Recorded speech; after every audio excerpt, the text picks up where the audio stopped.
This episode is sponsored by State Farm. Choices are great. Like with your podcasts, you get to choose what you want to listen to.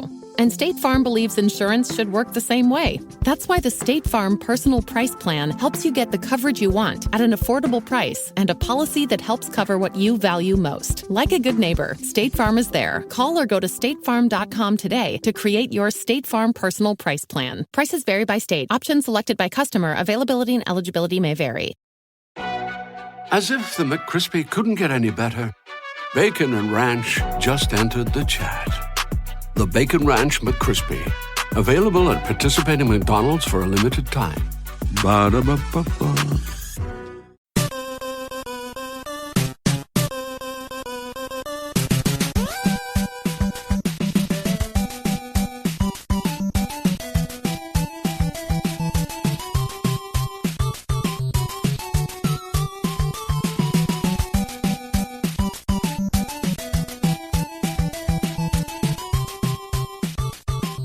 Welcome to the family here on Purple Mafia. I'm your host, Paladino Joey, or Joey Awajan. Purple Mafia is available on the sportstuff.com and on iTunes. I thank each and every one of you always for downloading and listening to this show. It's great to be back on once again with you today.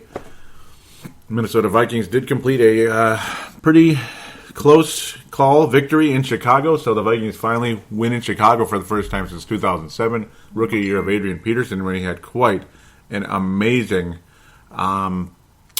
effort in that game. It was quite awesome indeed. We were all getting very excited at the time. It was back in his he's loose days, and he's been kind of bringing that back this year, which is pretty cool. Maybe it's his final season with this team. Hard to say, but sometimes strange things like that happen. It's like two covers of a book or so. That was the opening side. This might be the closing side. Who knows? But he's closing pretty good if that is the case. Nice victory for the Vikings today. A 23-20, almost like, 23-20 victory. As I predicted, the Vikings would be 5-2. I predicted a little bit better game, particularly by Teddy Bridgewater. I did figure Adrian Peterson would cross the century mark. I was right about that. But as for Teddy Bridgewater opening things up, well, yeah, you know. Well, come on now. He tried. He tried very hard. And don't we all try hard to be successful at what we do on a daily basis? Yeah, we try to, particularly if we get paid well to do that job. But it's just one of those things. Chicago's defense did a pretty good job, and John Fox is a pretty good defensive coach. It's just, and it was a divisional game. It was a black and blue game. I might as well call this podcast old school, because in a lot of ways it was. It was a very close game between the two division rivals. Adrian Peterson, well, he got over 100 yards against the Bears. It was kind of old school Adrian, you could say. He didn't have a he's loose today. His long of the day was 12, but 5.2 a carry. That's very Terrell Davis-like performance by Adrian Peterson, and very, very cool to see. It was old school. It was very black and blue division. Lots of, again, like defense back and forth. There were some turnovers. The Bears didn't turn the ball over or anything, but Bridgewater had an interception late in the game, which scared us just a little bit. So that's basically what this was, old school. Just kind of was what it was. So let's kind of hop into it as we go. Slow start for both offenses, or at least not really. Not really, I shouldn't even say that. The Vikings offense really started awfully slow, to be quite honest. And I mean really, really slow. The Bears offense was adequate, decent throughout the game. Jay Cutler was adequate. He's having a decent season. And like I was saying, he had been sacked only 8 times throughout the season. He was only sacked once today. The Bears' offensive line did a fairly good job. In fact, they did a very good job. The Vikings' pass rush, not quite what it was in Detroit. And Cutler was able to have a 94.4 quarterback rating for 211 yards, and he completed, well, 2/3 of his passes, 22 completions out of 33 attempts. Bridgewater only 17 of 30, good for 57% or so, 187 yards, 1 touchdown, 1 interception, a little Carson Palmer, Matthew Stafford type statistical line. Nothing to do with comparing them, because they're not really quite the same at all, which is probably a good thing. Carson Palmer, I've always liked him, but okay, well, getting sidetracked a little bit. The Bears kicker had been perfect all season, and he was able to well, until much later. But he was perfect all season, and he was able to net a 55-yard field goal only 4 minutes into the game after the Chicago Bears offense did enough to get them into, well, Robbie Gould's field goal range, and he nailed it 3-0. And the Vikings offense, Bears offense, it was just kind of punt central back and forth. The Vikings would get maybe one first down, and that would be it. The Bears would get a first down or two, and the Vikings defense would make a stop or incomplete passes here and there. That's just kind of the story of this matchup, particularly today. Old school black and blue division, or purple and navy blue, I guess. Close enough. Those are the colors of bruises, I would say. But after the Vikings did get the Chicago Bears to punt again, they got a nice little stop late in the first quarter. Marcus Sherrills returns the kick 65 yards after a 45-yard punt, by the way. 65-yard return, so the Vikings do get on the board for the first time in the game. The offense couldn't generate anything, so at least we were able to get the lead with the special team. So that's a good deal with that. And the Bears offense struggled for quite a while until later. Yeah, later. It struggled for a little while until later. But ultimately, Jay Cutler... we'll stop with that. Blair Walsh, after another Vikings offense was stalled, was able to get a 43-yarder. A lot of us worried, oh boy, he's going to miss, and it's right down the middle. I mean, all right. Wind or no wind or whatever the situation was, because there's always gusts and all that in Chicago. It's constantly going on. Didn't look like the windiest day to me out there, but there's always something. There's always going to be some type of swirl. It's always there, even though you might not notice it as much. It's just always there, right? And Blair Walsh was able to nail his 43-yarder. He's definitely on a nice run right now, is Blair Walsh. Really netting a consecutive field goal. He's on a streak. He missed an extra point not too long ago, but he was able to. But he's been able to make his field goals, and this game was outside, so very impressive for Blair Walsh. Ultimately, then Teddy Bridgewater near the end of the first half throws an interception, gives the Bears good field position. That's great, and then Jay Cutler ended up completing a drive to Alshon Jeffrey for 21 yards to pay dirt, as we like to say. Ultimately. That, it's the classic momentum changer that always seems to happen late in the first half. Doesn't that always seem to happen in every game you watch? Always something happens. It's either maybe a team's up 10-0, and then, they're up 10-0 in one case, and maybe the other team is finally driving. Here we go. They finally got it going, and then they throw a pick six, like when they're at the red zone. They're all the way up to the red zone, and then they throw an 85-yard or 95-yard pick six or something, going the other direction, something like that. And then it's 17-0, and that brings momentum in the second half for a blowout game. Or in this case, the Vikings had a 10-3 lead. They're looking okay, despite the fact their offense has been sputtering. Only could muster a field goal in the whole first half and a special teams touchdown, and then. Teddy Bridgewater throws an interception, gives the Bears solid field position, potential field goal range, but no, the Bears wanted more, and they ended up tying the game. And that's the kind of momentum setter, and it gave the Bears a hell of a lot of confidence. And after that, it kind of looked like the Vikings were going to lose this game for quite a while, honestly. At least, for quite a while, especially late in the about 5 minutes left in the fourth quarter, as I slightly get ahead of myself. Third quarter, though, the Bears didn't really carry the momentum like you'd expect them to. They kept stopping the Vikings on defense, and they threat here and there a little bit. But that third quarter, it's kind of a blur. I mean, it's like I barely remembered it was so, there were certain plays here and there that were good, but ultimately they all amounted to a whole lot of nothing. Other than the fact that the Bears did, literally midway through the third quarter, did have a pretty nice drive going that looked like we were dead meat, but the Vikings got a huge stop there. Thank God. They were lucky to get the stop.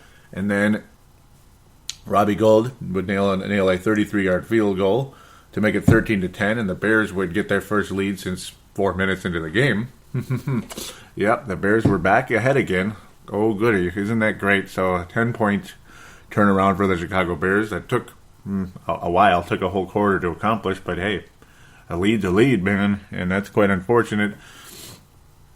Vikings luckily were able to at least get decent field position after an okay return. Eventually got a 48-yard field goal from Blair Walsh, and it just continues back and forth.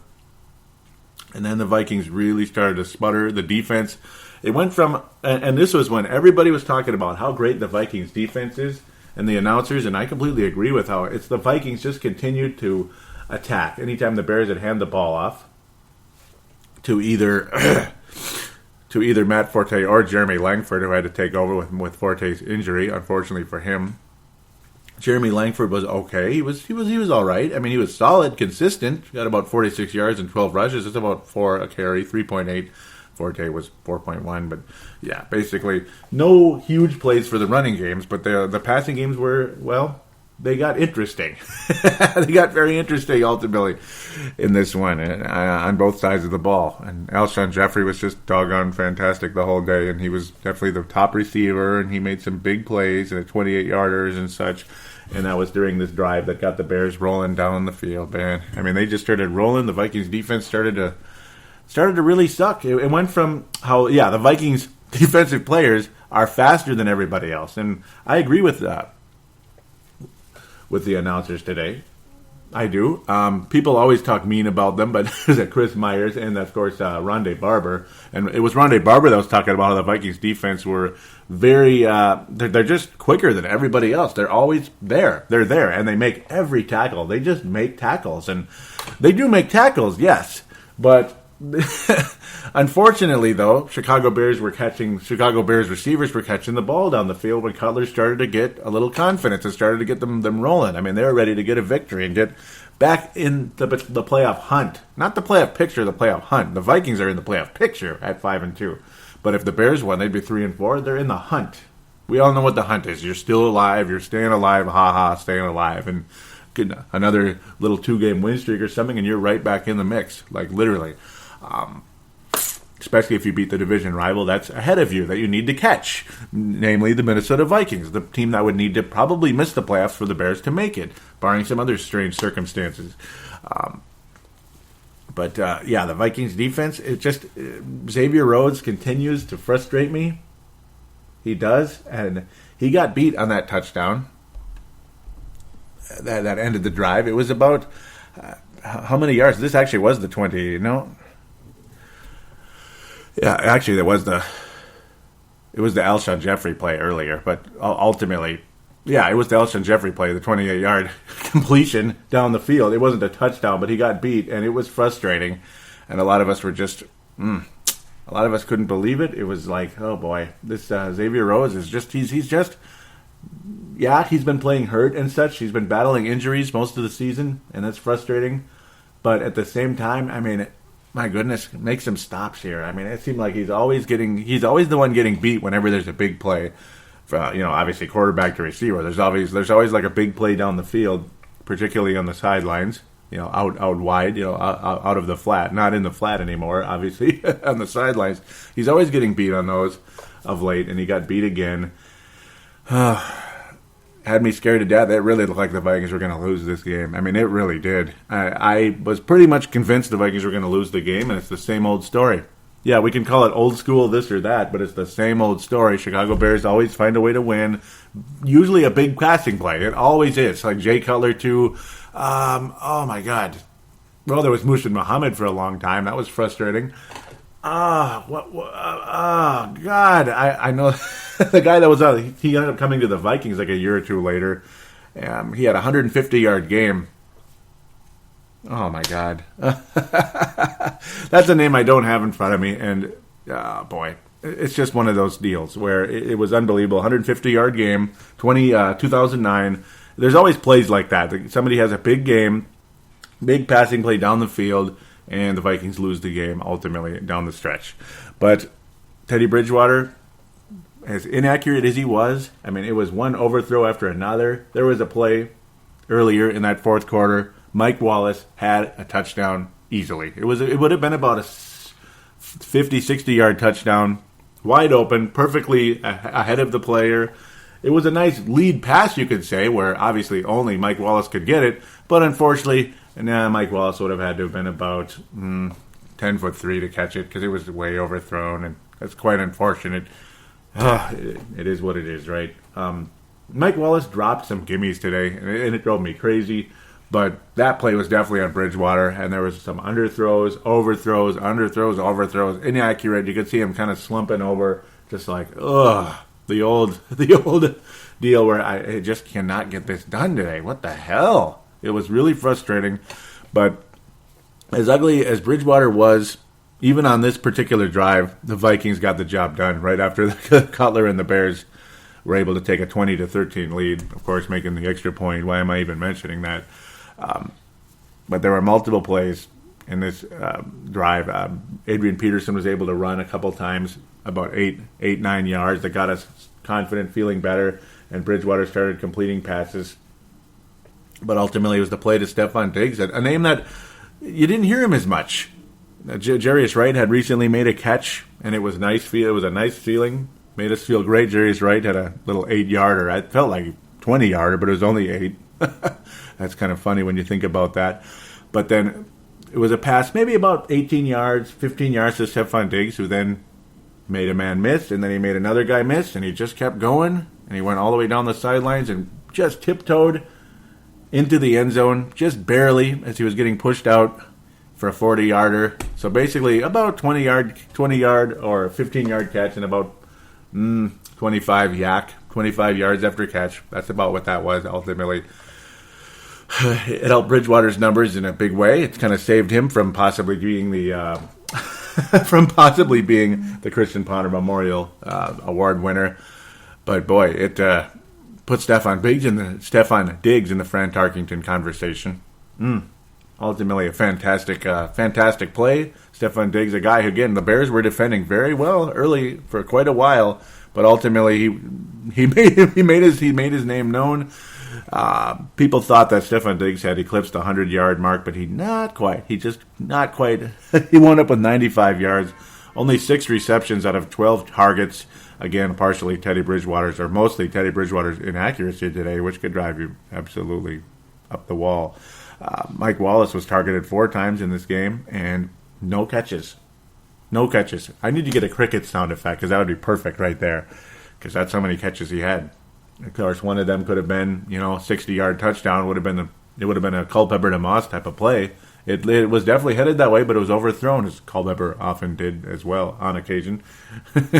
Mike Wallace had his defender beat pretty badly. It was really doggone it. I mean, talk about a missed opportunity. Like a lot of people are saying, this game should be a blowout right now in favor of the Vikings, and sure, but it's a divisional game. It's a mess, an absolute mess. Vikings then make a nice stop after that, and of course, down the stretch, the Vikings, again, like I said, they made a stop, a good enough stop, and then Robbie Gould misses a 50-some-yard attempt. It was fantastic. The Vikings had one more shot at it with about 49 seconds left. Bridgewater and the Vikings didn't disappoint ultimately with Charles Johnson. Just like I said, how Stefon Diggs reminded us that he's here, baby. And not that he wasn't the best receiver on the field anyway, but he reminded us he's by far the best receiver for the Vikings, ultimately with the play he made. But then a guy named Charles Johnson reminded us he's still here and made a spectacular jump ball type of catch. 35-yard play, put the Vikings in field goal range, and there it was. It was just like 2007. When Ryan Longwell kicked a 50-some-yard field goal to send the Vikings to their, most recent victory in Soldier Field. But this time it was only about 36 yards for Blair Walsh, who nailed it. There was no doubt about it. He had it, and it was fantastic. And Blair Walsh continues his hot streak. And the Vikings can hopefully start a hot streak in Soldier Field, as now we're 5-2 and looking good. Vikings they're gonna finish in second place at the bare minimum in this division. Hopefully the Denver Broncos take care of business over Green Bay. We'll be talking about that a bit in segment number 2. We'll just see what happens with the whole, it's kind of almost like an NFL roundup, even though it's more of an NFC North roundup per se. Yeah, boy, go Detroit. They look great. Just great. Detroit looks fantastic, don't they? Oh, boy. But, yeah, and then it's kind of like an NFL roundup as you're bouncing around. Some fascinating scores today. I'm staring at one that I can't believe either. Multiple scores that I can't believe. Just, Well, we'll talk about them in a minute. Wow, another one. Yeah, it's going to be interesting. Yeah, I don't know why I'm even talking about it. I'm driving you crazy with that right now. We'll get to that in segment number 2. Ultimately, It was kind of like the Kansas City Chiefs game, wasn't it? Where Teddy Bridgewater looked, well, the Bridge haters out there, the Teddy Bridgewater haters out there are going to have a field day with the game, with today's game, just like they did with the Kansas City game. But ultimately, if you hate Teddy Bridgewater and you think he's not a future, starting quarterback in this league, which he already is, but I mean, he's not a legitimate starting quarterback, and he's not going to keep getting better and better. I don't know. I don't really know what to say to you. I mean, Teddy Bridgewater is, at minimum, good enough for this team. He's good enough for this team. You got a nice running game. Even if Jerick McKinnon, who almost broke loose for a touchdown, by the way, even if Jerick McKinnon ends up being the starting running back in the next 2 or 3 years, something like that, or somebody out of the draft, or God knows, it would have to be out of the draft. You rarely make any type of fascinating trade. But yeah, this is a lot like the Kansas City game. Not a whole lot of sacks, though, unfortunately. Danielle Hunter, the rookie, was able to get a sack, and that was nice to see. I believe his second of the year, and that's good to know. Fantastic. Kendricks was unbelievable once again, and he missed some time in this one with injury as well. Everson Griffin came back from his injuries and sickness and all that. He was overall pretty damn good in the game, without a doubt. One of the top tacklers in the game because the Bears were running the ball a lot. It was almost like a committee because of, ultimately Matt Forte's injury. But, yeah, very similar to the Kansas City game. Just messy, sloppy. You're wondering, are we going to blow this game? Just like the Kansas City one. Are we going to blow this? But then the Vikings got serious. And then Stefon Diggs emerged, and the Vikings won the game. Just like today. I mean, it's very similar, ultimately. Sloppy overall game, but solid defense, though a defense that wasn't as good at certain points. At certain points, the defense wasn't that good, but at least they kept the Bears out of the end zone late in that fourth quarter, because it looked like they were going to get it done and they were going to win that game after the Vikings had tied it up. Captain Munnerlyn continues to look awfully good out there. Sendejo gets beat, but he wasn't that bad. Rhodes was, he made tackles and all that, but he got beat. And he got beat at least on a touchdown, that's for sure. And it was frustrating to watch. Terrence Newman was downright fantastic at times, and he did get beat at times as well. He's an older guy, 36, 37 years old. He led the team in tackles. That's good and bad, obviously, because, Chicago receiver, mostly Alshon Jeffrey, had to catch the ball in order for Terrence Newman to make those tackles, a la similar to Xavier Rhodes and such.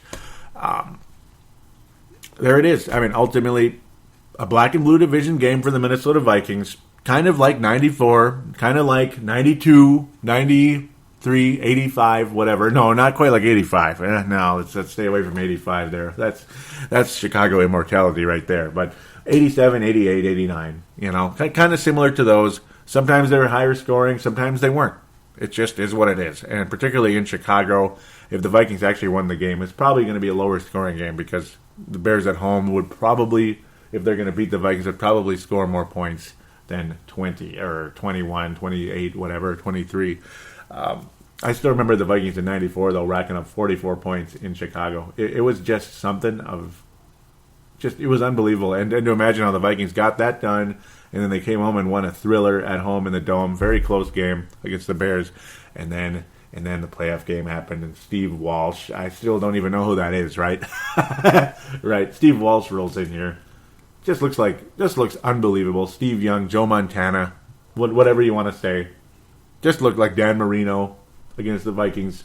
Top defense. They had the best rush defense in all of football. And actually, it was the number one ranked defense in football in 93 and 94. And it looked like horse bleep against the Chicago Bears in the Metrodome in a home playoff game. And it just, I don't know. I mean, it's the old, you can't beat the same team 3 times. And, well, that's a pretty fine example right there. Big time. So, shall we pass out the Fran Tarkenton Award and the Christian Ponder Memorial? Yeah, I think we need to. Fran Tarkenton Award is going to go to 2 people, 2 men. Terrence Newman, who was pretty damn good out there overall, got beat, but that's why he gets a tie. And then Stefon Diggs again. Stefon Diggs again is going to get a Fran Tarkenton Award, but he's going to share it with Terrence Newman. So we've printed up, or we've molded, or whatever. No, printed up. We've printed up 2 copies of the Fran Tarkenton Award. So don't worry, guys. We're not going to just make one and have to rip it in half and give it to you. It doesn't cost too much to make a Fran Tarkenton award. In fact, it's free, but you get the idea. Christian Ponder Memorial. I got to give it to Xavier Rhodes. He's just step it up, young man. Step it up. He is not the same guy this year.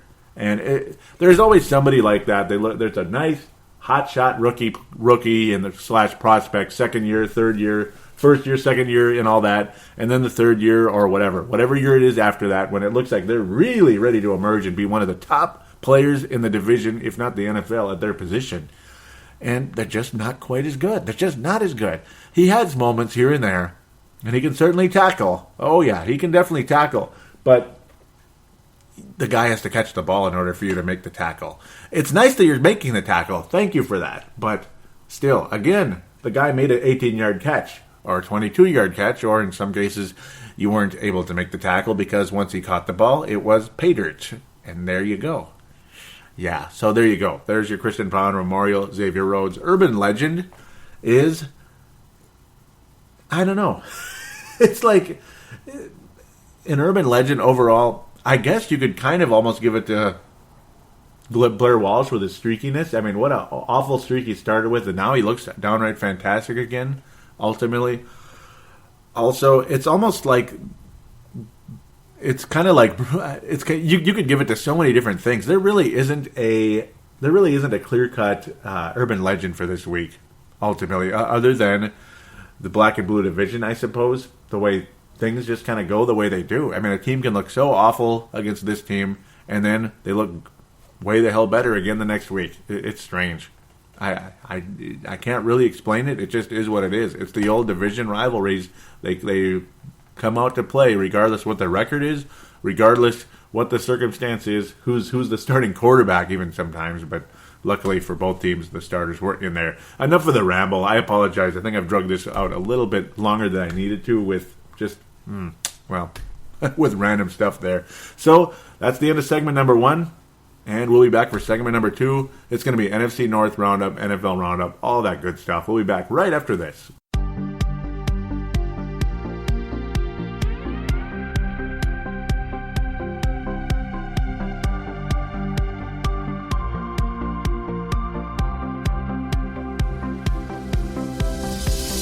Do you shop on Amazon?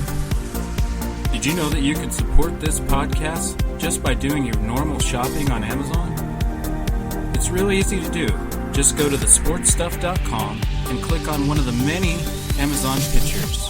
Do your normal shopping, and Amazon sees that we referred you, and they give us a percentage. We'd like to thank you in advance for supporting thesportstuff.com, and please use our Amazon link. Now enjoy the rest of the show. We are going round like Saturn's ring.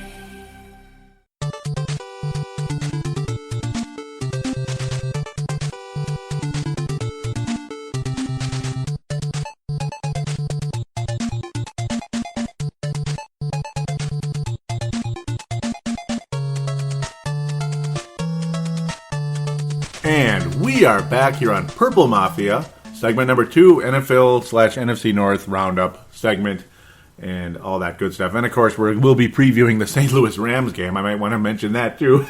I don't know what the hell was wrong with me in the first segment. I apologize. I don't know what the hell is wrong with me, but you're going to have to bear with me on that one, right? It just is what it is, eh? Eh? Yeah, there's no hockey tonight. There's going to be World Series baseball, though. That's starting up right about now, and yeah. Go Royals, baby. Go Royals. They're almost there. Go Royals. Yeah, some of you that know me on Facebook, that's my logo right now. So that's my, that would be my profile picture. Ooh, right? And you're free to add me, those of you out there that may be in the Facebook group. And I don't bite. You can add me on Facebook. I'm not one of those, we'll just say maybe they're 30 and under radio hosts in this town. They won't. Like they'll maybe add you and then they'll delete you the next day. It's like what the hell is that? I don't know. I mean, guys like Judd Zolgad, maybe they're 40 and stuff. They're so cool. They'll add you. They'd even interact with you, like a Paul Charchian. He's interacted with me before. So whatever. I don't understand some of the younger guys, and I know I sound like a freaking hater at the young guys, and I don't mean to be. There's just certain aspects about something. I don't know if it's smartphones or what it is, but I don't know. Maybe I'm getting too philosophical here. Smartphones are convenient, but there's more to life than smartphones. That might be a newsflash to some people out there. I don't know. I don't know. You can acknowledge somebody that isn't on your Facebook page or your, or on your text list. You can acknowledge, maybe nod, smile at somebody once in a while. I'd appreciate people that do that. It's just a good thing. Okay, enough. What the hell? I apologize. You're probably like 1-star rating. What the hell's wrong with this guy? I don't even know what I'm talking about anymore. Okay, well, the NFL is an absolute frickin' mess, isn't it? Our opponent next week will be the St. Louis Rams, and they put a whooping on the San Francisco 49ers, and we're going to have to get to that later because it's, we wrap up this segment with that. Arizona whooped on Cleveland. Cleveland continues to suffer, and that's too bad, but at least Arizona took care of business. They took advantage of the situation. I don't know what Atlanta is doing, losing to the Tampa Bay Buccaneers. But right there, that's further proof that divisional games, I'm telling you, it's like an even ground, man. It is like an even ground. It's like, okay, you're at home. Well, it's still a divisional game.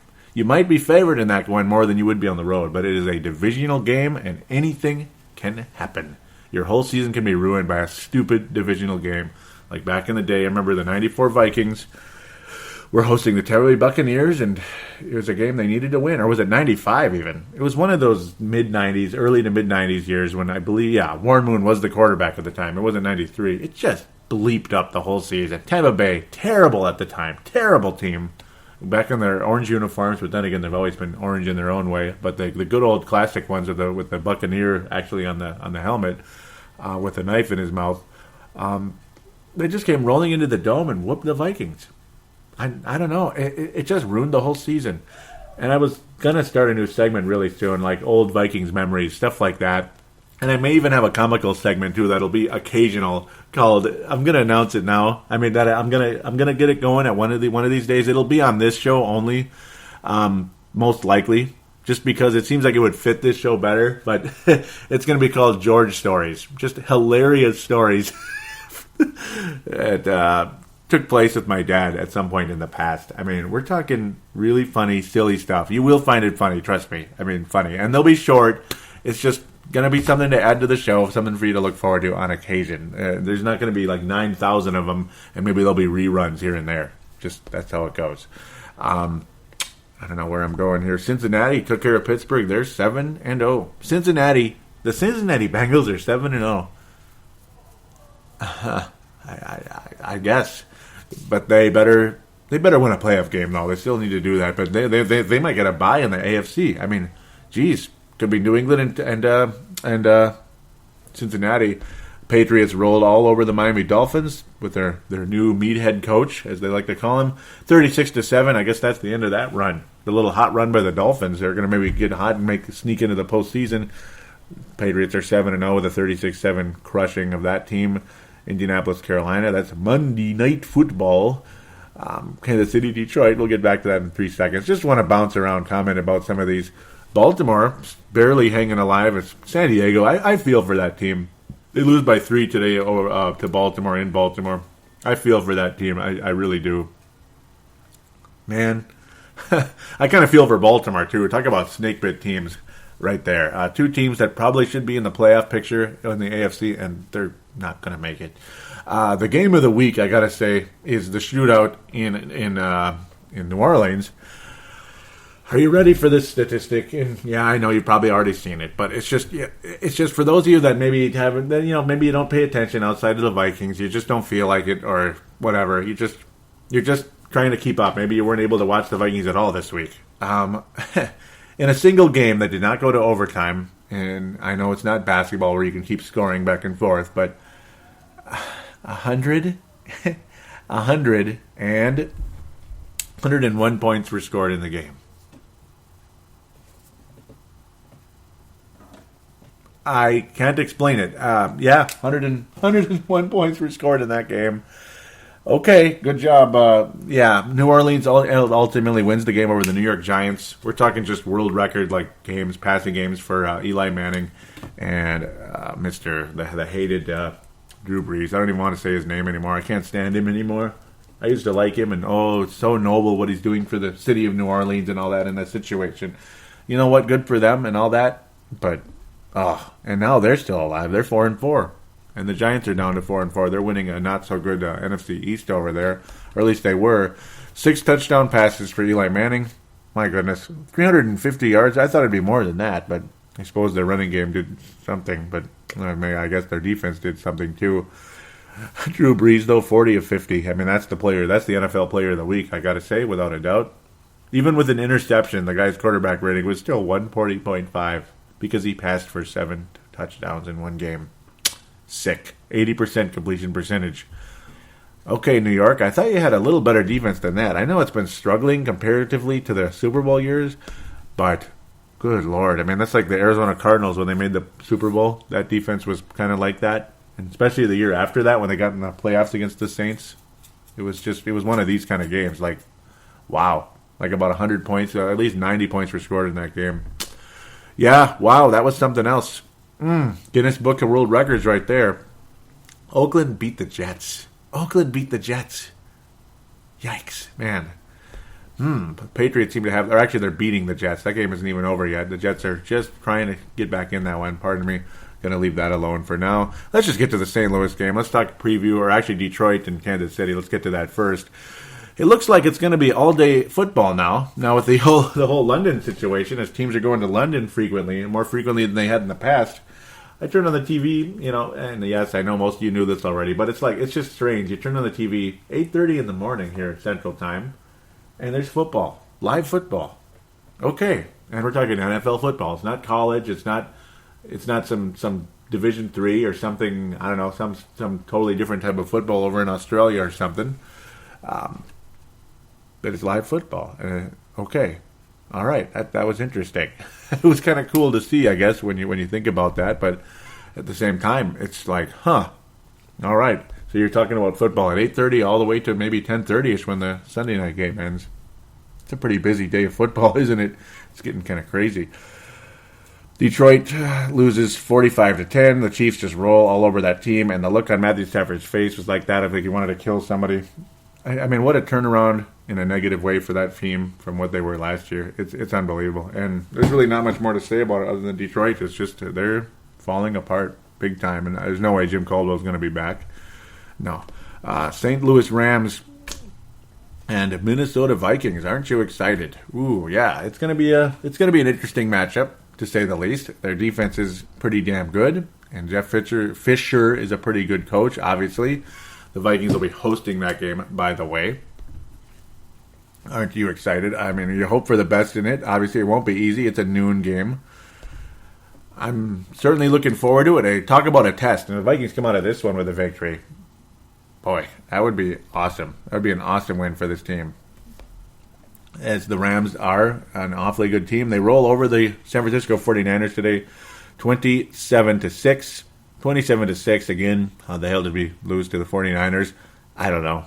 They can't score against anybody, and their defense isn't anything like it used to be.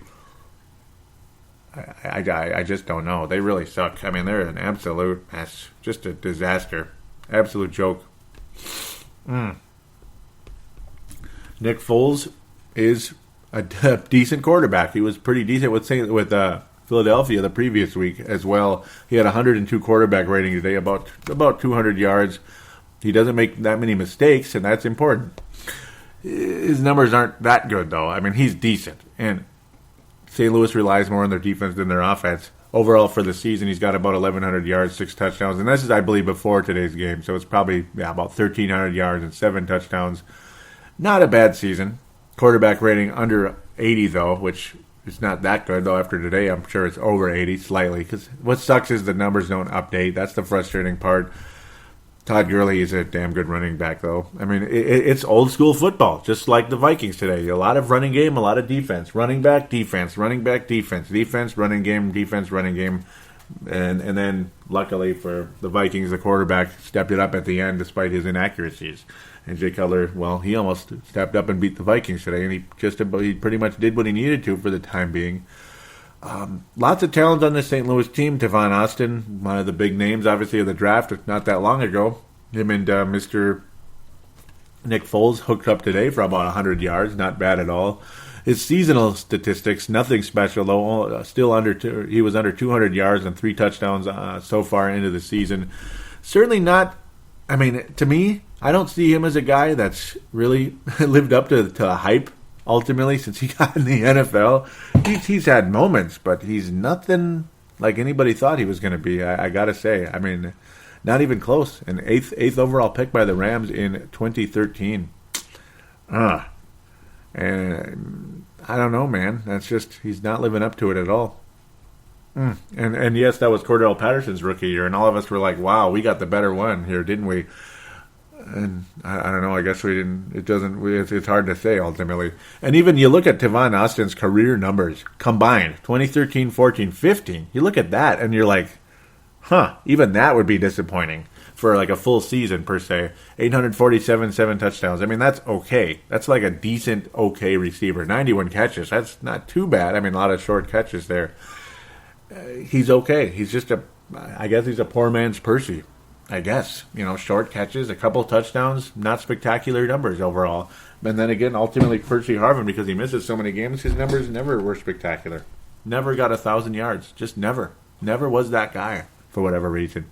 Tavon Austin not worthy of an 8th overall pick, but good enough, I guess, and he played well today. Hopefully the Vikings defense won't allow that coming into next week. Their defense is not bad at all, though, to be quite honest. They have all kinds of... Robert Quinn is a name that's a lot of us are very, very familiar. T.J. McDonald is a pretty good is pretty good as well. Yeah, Robert Quinn, 4 sacks on the season. 14th overall pick in 2011. He has made a name for himself in this league. He really, really has. He declined after. It's kind of like a pyramid, basically. He went from 5 sacks to 10 to 19 to 10 again. Now, I mean, he's at 4 right now. He's on pace for about 10, 11-ish. So he's not quite as great as he was in 2013, but still a guy I would consider a huge threat. And against the Vikings offensive line, the way they've been struggling, I'd be a little concerned. I mean, he's a guy I'd be awfully concerned about. He's definitely one of the big keys of the game. I mean, Teddy Bridgewater's accuracy it's in question right now. And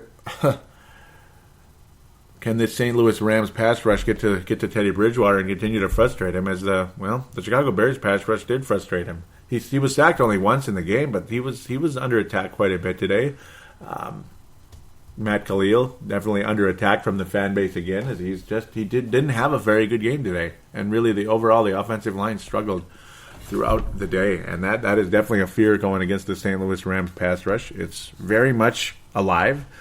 Robert Quinn, you don't want to see him basically double his season statistics in the game, and it's a possibility with a guy like that. Yes, again, he declined a bit, but you just don't know. You don't want him to have that magical game against a crappy defensive line. I mean, Nick Fairley. Again, I mean, there's a lot of talent on this team, and obviously the coaching staff is very good. James Laurinaitis, he's still on those Rams. He's still one of the better linebackers out there.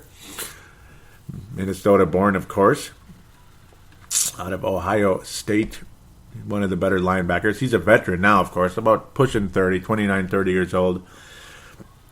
Just an overall good defense that's been good for a couple of years. I mean, Spagnuolo's been there. Obviously, was there in the past. Jeff Fisher's taken over. He kind of just took the reins from things and continued where Spagnuolo was attempting to go, and has improved on it greatly. To be quite honest, the Rams are 4-3 on the season. They're definitely in the playoff hunt. They're probably not going to catch Arizona, but you never know. Seattle's still a possibility. I hope that they miss the playoffs, but again, you just never know. I just hope the Rams wear those retro uniforms that they wore today. You got it like that. Ultimately, the biggest threats for the Rams, obviously, are Todd Gurley, without a doubt, and their overall defense, the Laurinaitis and the Robert Quinn's. Very, very big scare for me, to be quite honest. The Vikings tend to struggle against these good defenses. Luckily, they've survived against some in the past. I don't know, though. If this game was in St. Louis, I'd probably have the Rams winning this one. And I don't know. Luckily, the Vikings are on a streak right now, and it seems like they're able to survive scares, and that's a good thing. The Bears' defense is definitely better than what it had been, because John Fox obviously is getting that defense closer to where he would like it. It's going to take time, obviously. You don't just come in and it's a quick fix. It takes time. Even the Vikings defense isn't completely where Mike Zimmer would like it either. It's only year number 2 under Mike Zimmer. This team does scare me, without a doubt. This is one of those kind of teams that can roll in, and you can go from 6-2, from a 6-2 record to a 5-3 record real quick against one of these type of teams. I'm not super confident going into this one, but I do like the Vikings' momentum right now. I do think Teddy Bridgewater will perform better. He's the kind of guy who's not happy when he has a crappy game like he did today. And the fact that he was able to survive when playing poorly on the road in Chicago. He was able to survive and get the job done to a point that it helped us win the football game.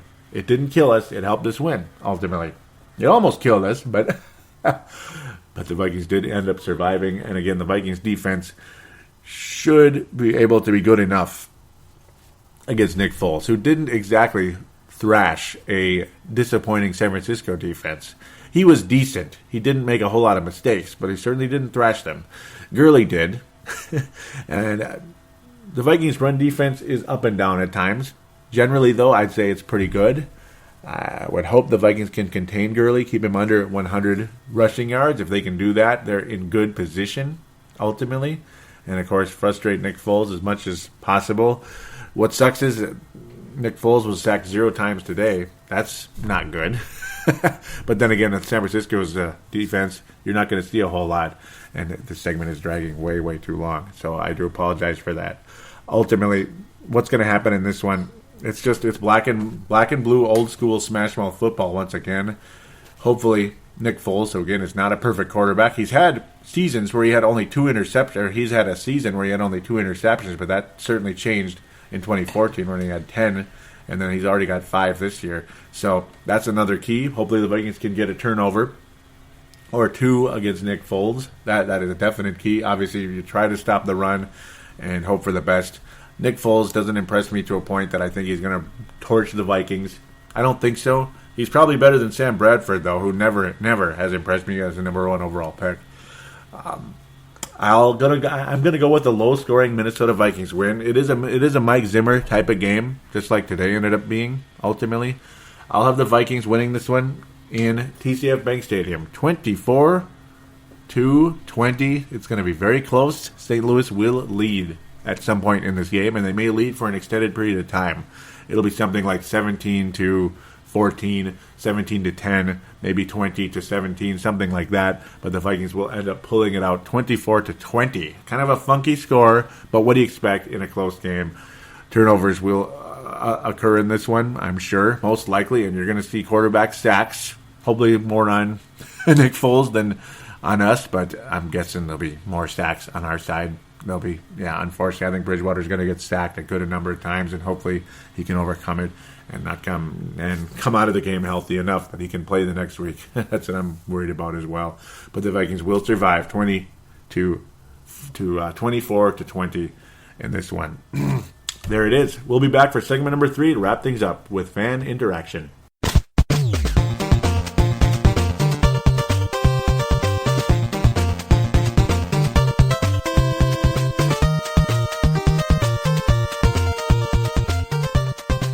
And we are back here on Purple Mafia. Time for fan interaction. Segment number 3.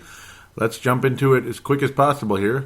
The Facebook page, well, to get there, simply look up Purple Mafia Minnesota Vikings Show or facebook.com/Purple Mafia Show, and boom, you're on there. Click like, would be greatly appreciated if you did, and then interact. It's a great place to get on the show. Ultimately, indeed. Let's just get on with it. I continue where I usually leave off, and that's where I post, the newest show is out, episode, in this case, number 1, or in last week's case, number 198. This case, I gotta say it, is episode number 199. So the next week, when we hopefully beat the St. Louis Rams, will be episode 200 of Purple Mafia. Gotta like it. Yeah, I mean, I'm excited. It's wonderful to imagine that I could be episode 200, and yeah, there's always delays. There's quiet off seasons at times. I get super duper busy, all that, these same old stories. So there it is. Let's get on to the interaction. Justin Mayer Henry was saying, this should be a good show. Always wait till I'm at work on Monday to listen. And you know what? that's a great way to listen to Purple Mafia and Timberwolves Explosion, Brave the Wild, Showtime, and T-Wolves, other podcasts out there. For those out there that might think, I don't have time for podcasts. Yeah, you do. I mean, what's better when you're at work and maybe it's not like your job is boring. Maybe some people, your job is boring. If you're able to listen to Purple Mafia, it just makes the show better. And that's what I hope to provide to you. That's what I hope to provide to you. It makes your day better listening to Purple Mafia rather than just working, or maybe just listening to music, like the same songs over and over and over again. Why not listen to Purple Mafia, Timberwolves Explosion, Brave the Wild, stuff like that. I hope to bring that to you. Jeff Froyland says, love the show, Joey, and thank you very much, Jeff. I really appreciate that. That means a lot to me, and thank you. Thank you very, very much. So, YouTube, the Purple Press Box. So here's a shout out to Sebastian Balls, who will be back on this show at some point, probably very soon. He's a very, very, very, very valuable member of Purple Mafia. The Purple Mafia, not just the Facebook and Twitter, but the Purple Mafia show, like on the show. So, love to have him on again. I mean, people like Sebastian, without a doubt. The Purple Press Box on YouTube, he posted up. He finally was able to come back after being absent for so long, being very, very, very busy. I can relate to that, but also moving around a lot. He is quite the mover and shaker. Is Sebastian? Let's just say he is. He's all over the place. I believe he lives in the cities again now. He's left New Ulm. He's been all over the place. The son of a gun. But yeah, he's able to post his YouTube up there, and do check it out. I'm sure he'll have episode 3 out extremely soon. Purple Press Box. Just look it up in the search bar on YouTube. You'll be able to find it. Just type in Purple Press Box. It should pop up, and you'll be able to subscribe to his YouTube account, which is, I believe, is Sebastian Balls' his YouTube account. He also gives other type of advice on there as well, like confidence and such. It's good stuff. Mark Carlson is saying, wish I could watch this show. Dang, it's going to have to wait till after my shift. Well, I'm sure you did like it, Mark, ultimately. I didn't click like. How shame on me that I know I did. Vikings versus Bears game thoughts. Might as well dig around in there for the heck of it. Oh, yeah. Gerald String was really nervous when Walsh was going to kick it. Brett McCarthy was like, are we going to sneak it out? Boom, baby, it's good. Brent Jacobson. Justin Mayer Henry saying, that's a win, boys. Losing in Chicago is over. And at least for this year, it's fantastic. Mark Carlson saying, goodbye, Bears. Bye-bye, Cutler. And gotta love that. Justin Mayer Henry was saying, such a great catch. Wow, saved an easy interception there. Very true on the, sorry about the noise there. I gotta stop doing that. Great play by Charles Johnson, without a doubt. Without a doubt. That was fantastic. And Brent Jacobson saying, step it up defense and get us the ball back. And ultimately, they did. You gotta love that. Yeah, gotta love that. Yep, there it is. Justin Henry saying, call. Diggs getting us out again. Yahoo. Because, can he dig us out of it? And, he did. Good call, Justin Mayer Henry. The Gold Star winner last week. He's got 2 gold stars in this season already. You know what that means. It means he's in the lead for the 2015 Gold Star Award. Yes, sir. I usually don't divulge that information too much. You can kind of guess it during the course of the year. Gerald String. Yep, he was very excited. Steal of the draft, without a doubt. Diggs is just unbelievable, and that's what I posted. He is just unbelievable. Charles Johnson lives. Yep, Brent Jacobson. Yep. Oh, I love it. And yep, Brent was saying, Blair Walsh can silence a lot of his critics here if he hits this field goal. And yeah, he was just Blair Walsh, fantastic, really nice resurgence, and good for him. And a lot of people were saying don't give up on him because he was awful in his last year in college, and he came here to Minnesota and was pretty much perfect, to be quite honest. Okay, post-game, Vikings versus Bears thoughts here. And luckily there's a good number of comments, and I'm very happy to see that. Without a doubt. Isn't that exciting? Yes, it is. Yes, it is. Yes. Right now I'm going to check and see if there's any calls, just to make sure. Not that I see. And yeah, we'll get back to that later. Justin Mayer Henry, Stephon Diggs. Diggs us out once more. Overall, it was a very ugly win. Yes, it was very ugly. But that final drive had me on the edge of my seat and made for an exciting finish. I know me, along with the rest of Vikings Nation, were worried sick. Yes, I was, about the fate of this ugly game resting on the foot of Walsh, but the ball sailed through to lead us to 5-2. It's a beautiful thing. And it wasn't only the Blair Walsh thing that had me worried sick. It was the way the Vikings defense was just getting pummeled. I mean, and how Bridgewater was throwing interceptions and the ball, or well, he threw one, but I mean, it was just one incomplete pass after another. He just wasn't himself. And again, the Vikings defense was not looking so good at the end of the day. Didn't look like we were going to come out of this one, but Stefan digged us out. Good call, Justin. Mayor Henry. Jeff Froyland saying, a win is a win. Defense is playing great, and our offense stepped up at the end. We're on to St. Louis. Gerald String saying, I have 2 Tarkenton Award candidates. Obviously, Diggs again. Number 2 to Coach Zimmer, cracking the 500 mark now for his career. He's done a great job getting this team put together. Also, pretty cool second week in a row with a division road win.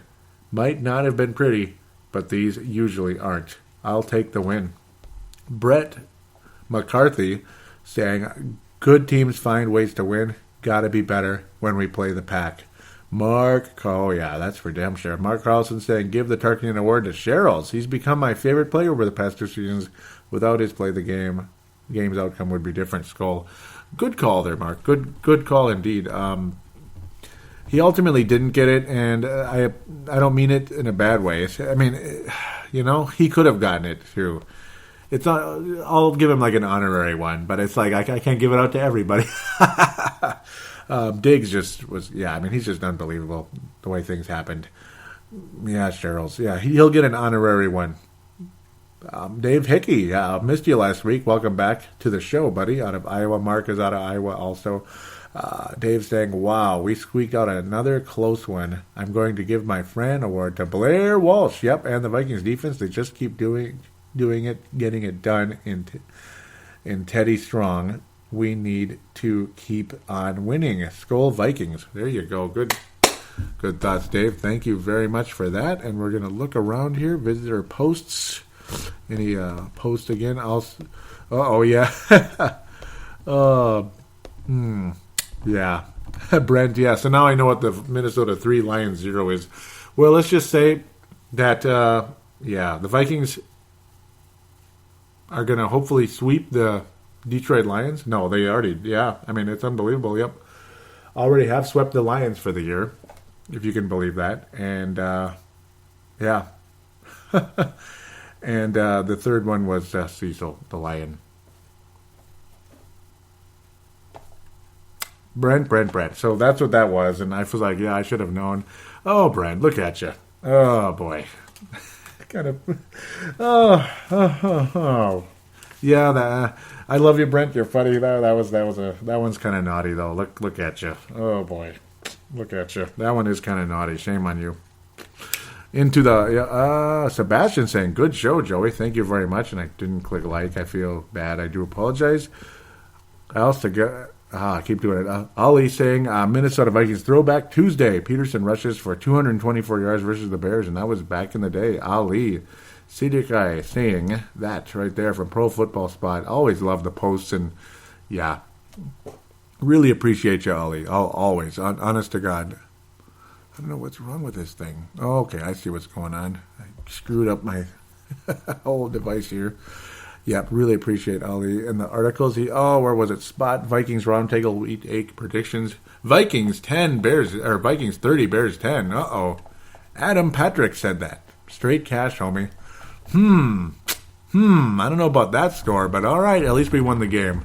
The total points were 3 points off, so not bad. It's just the final score was kind of a mile off. Yeah. And I'm getting a live message from Sebastian saying I'm making my show tomorrow. So there it is, guys.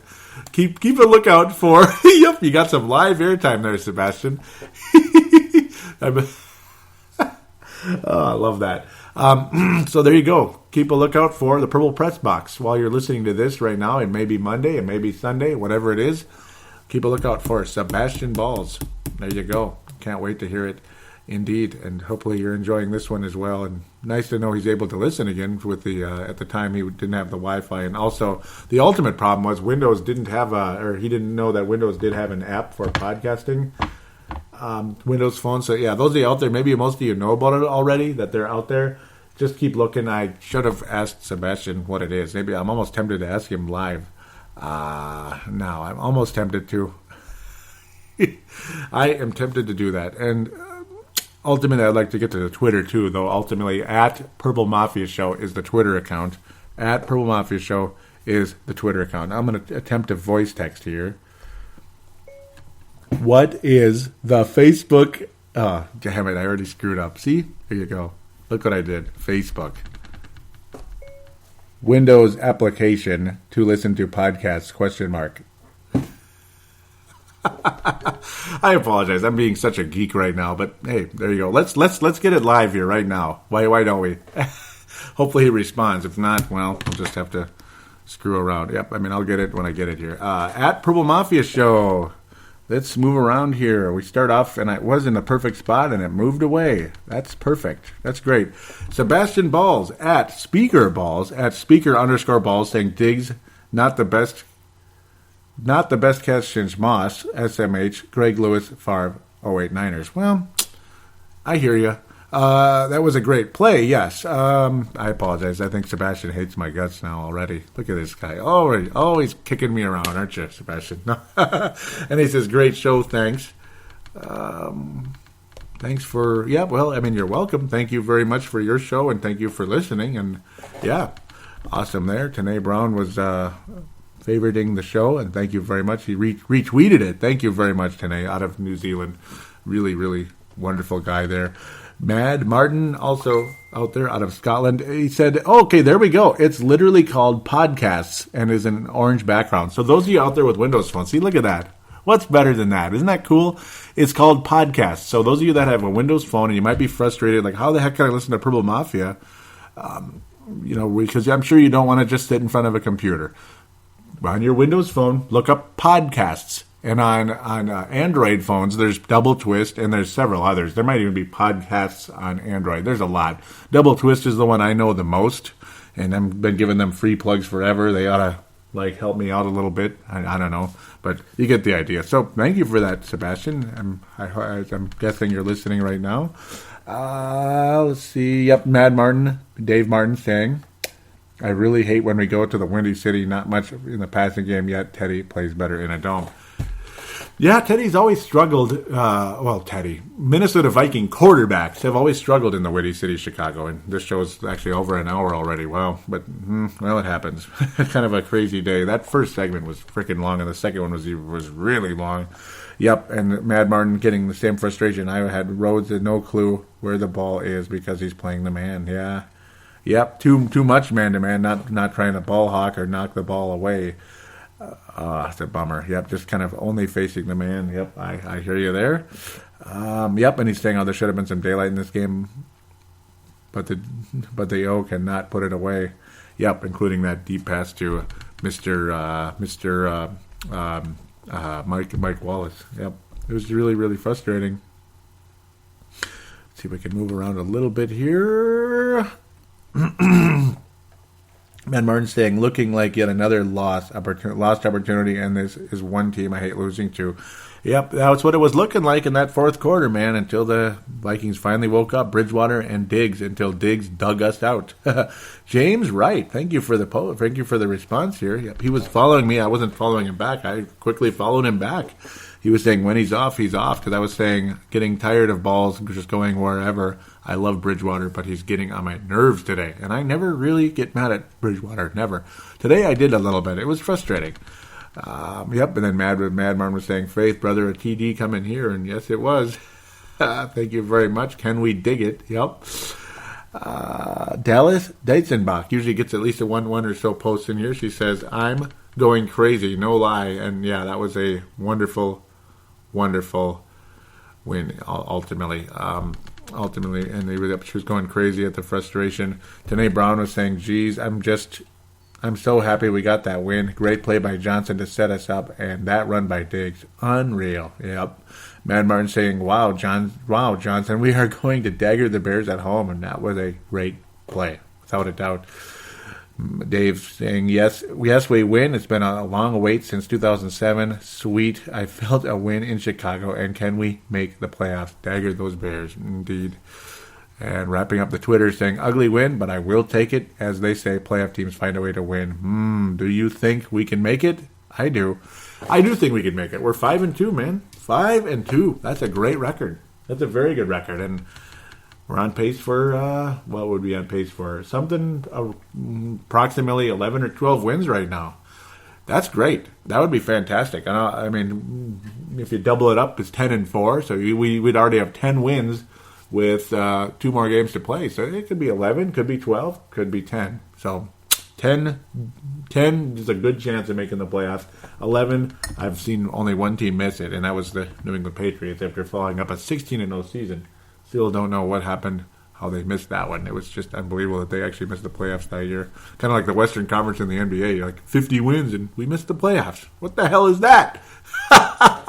So let's wrap things up with the weekly awards for the listeners out there. It's not just the players and the Fran Tarkin. We got gold stars, silvers, and bronzes to pass out. Yes. Bronze star for this week is going to go to... Oh, it's so hard. It's going to go to Dave Martin. Fantastic post always. He could be a gold star candidate every week, man. And so could a lot of other people. Bronze star is going to go to Dave. Silver star to... Well, Justin Mayer Henry's having a hell of a year, isn't he? He's going to get the silver star. And Gerald String coming back into the mix, and he's going to get a gold star with just some fantastic posts. And you know what? All of you guys are really awesome. And going to give a shout-out to a couple guys that I missed lately. Malcolm, where have you been, buddy? I'm guessing he's been listening, just hasn't been posting, and I love when he posts. Chris Tucker, Toronto, Ontario. Great season for the Toronto Blue Jays. Hopefully they get to the World Series next year. We'll see. Chris Tucker, I'm sure he still listens. I haven't heard from him in a long time. I hope I didn't scare him away with some of my, some of my political beliefs that he may not agree with. I've heard about that before. I don't know. I mean, it's just not everybody's going to agree on politics. That's for sure. Especially me with a lot of Minnesotans here. It is what it is, you know. I mean, what are you going to do about it?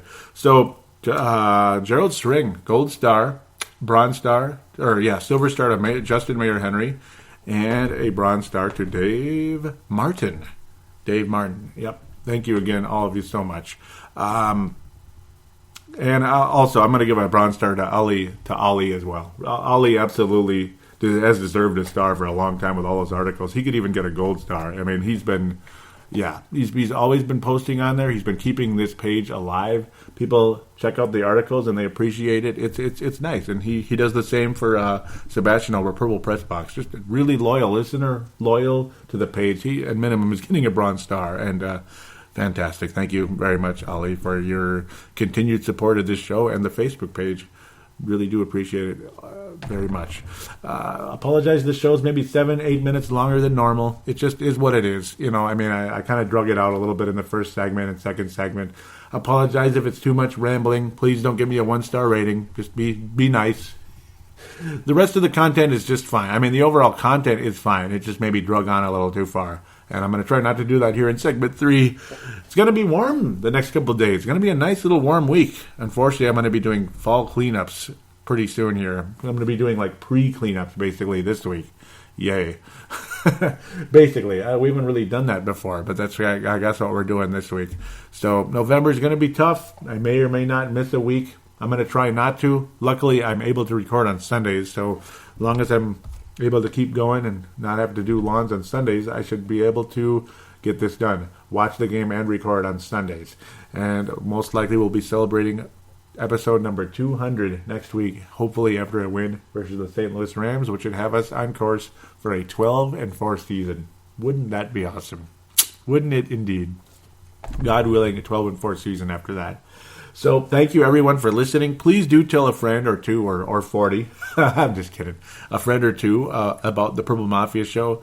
give me a positive rating on iTunes. It's greatly appreciated. Only helps the show, makes it more attractive to potential listeners out there that are looking for a Minnesota Vikings podcast. It would be greatly appreciated. Thank you very much. I'll be happy to give you a shout out, and you'll be guaranteed a star of some sorts if indeed you do post a nice positive rating about Pro Mafia on there.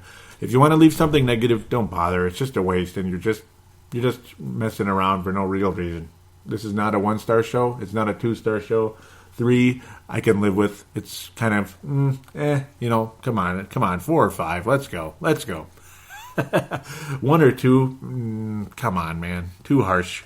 Thank you again for listening, everybody, and we'll be back next week.